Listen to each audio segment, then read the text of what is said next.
After months of anticipation, Rihanna unveiled her debut makeup collection, Fenty Beauty by Rihanna, last September. Like many of the celebrity collections that have gone before, it caused round-the-block queues at Harvey Nichols in London and sent social media into a frenzy. But was it really worth the hype? Having got my hands on the majority of the range, I've been trying them for 3 months now. A disclaimer, I'm not an actual beauty critic here at The Telegraph, but I do enjoy a great highlighter, love a good eyebrow pencil, and I'm pretty tough to please when it comes to makeup.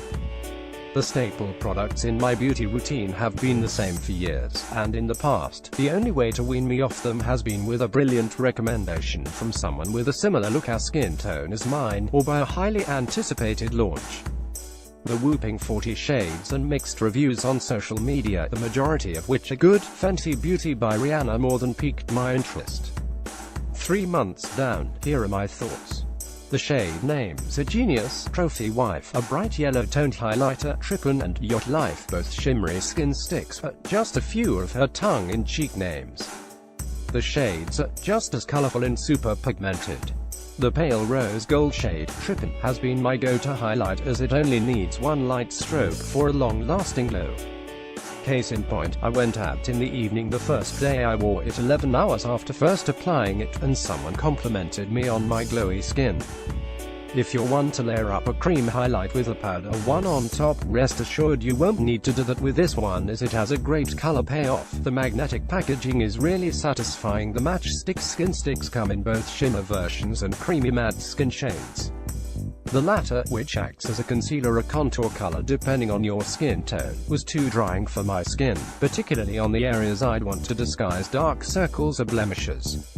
The great thing about the skin sticks is the pale pink magnetic packaging, allowing them to clip together, creating a honeycomb shape. Looks really interesting on my dressing table. If you're someone who likes to top up throughout the day, they stick together, making them easier to find in your bag. Obviously you'll need to buy more than one to allow for this, and at £21 each or £46 for a set of 3, it could be a pricey investment. Essentials for the perfect. Comment below if you've picked them all up. Although only if matte foundation is your thing. I'm not a fan of full coverage for everyday wear, so the Pro Filled Foundation, £26, works well for me as the formula is lightweight but builds easily and covers flaws without any cakiness.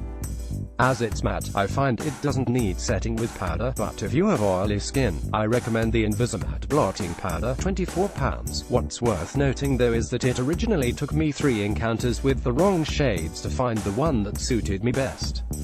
If you haven't committed to them yet, I'd recommend heading to Harvey Nichols to try them out, as a few of the shades look very similar, but slight differences in the undertones mean they may not work for you. I was certain, for instance, that 320 would be my shade, but it turned out to have a pink base, and I'm yellow-toned. Instead, the shade 310, which I initially thought would be too light, was a perfect match, and I've been wearing it most days since. While the huge shade range was what originally lured me in, the darker colors were notoriously hard to find when the brand launched. Over 20 of the Fenty Beauty shades would count as medium to dark, but there were countless tweets and Instagram posts within the first month revealing that many of these had completely sold out online and in-store. Many of the darker shades are now back in stock here, thank you to the 1 million. Welcome to the new generation of beauty. This is the future. It's worth noting that I've been wearing it almost every day for 3 months and haven't used even half the bottle, as a little goes a long way.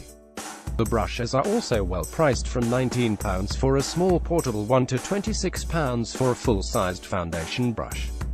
I've found the latter, or a beauty blender, works best with the foundation, although they're my favorites from the range. The Kilowatt Freestyle Highlight Duos are the only items I think are slightly overpriced at £21 for a small amount of product.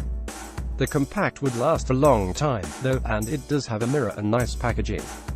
Turquoise from top left, portable contour.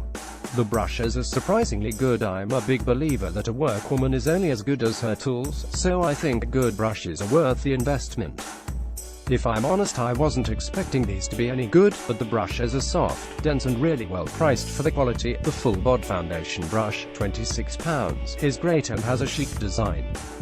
I've really put it through its paces over the months, happily using it to apply the foundation, my own concealer and then the Invisimatte blotting powder, £24 when I need it, and it works well for all. I've washed it a handful of times and it works as new once it's dry. The standout products may surprise you. While Instagram and Snapchat went crazy for the golden yellow kilowatt highlighter in Trophy Wife, £26. For me the standout highlight shade is Trippin', £21, in the Matchsticks Shimmer Stick. Shimmery rose gold hue is ideal for medium to dark skin tones and works well for everyday wear. I highly recommend the Invisimatte blotting powder, £24, if you have oily skin, too. I wasn't expecting it to actually be invisible on my skin as it's a white matte shade, but it absorbed my oily T-zone with ease. Although it said this collection was skin-focused, the Gloss Bomb Universal Lip Luminizer, £16, is really flattering if a glossy lip is your thing.